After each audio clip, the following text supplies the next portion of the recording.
Well, we talk so much about little Ty Tesoriero because we so badly want never have to share a story like this again. Murdered by a father who had custody even when he should not have.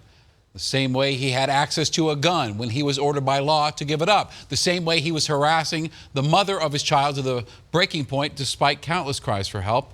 Or the way he bent the system to his will, bullying the people responsible for standing up to his ex-wife, for his ex-wife and for that child.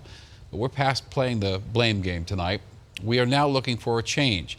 And Contact 7's Jennifer Kovaleski is hearing from a man in the position to make that happen.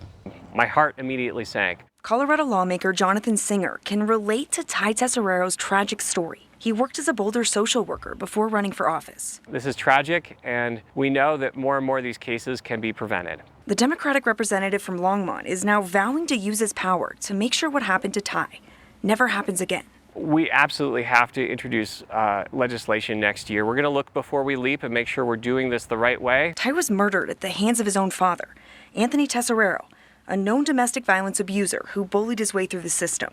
It would take Ty's mom, Jing, 15 months to get her day in court to fight for custody. I think we can look at a faster track process on restricting parents' rights when there is a legitimate safety concern. Singer is calling for a top-to-bottom review, which the state is currently conducting. I know people want answers tomorrow. I want answers tomorrow.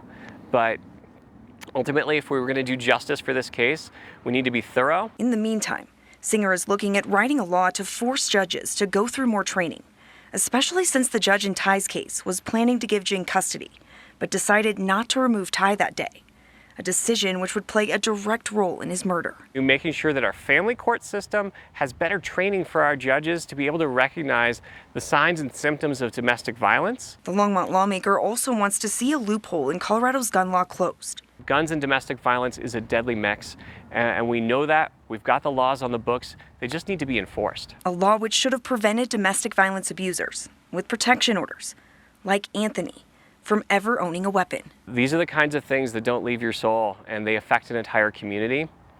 And I'm going to do everything in my power to make sure we do better, and that Ty's death will never be in vain.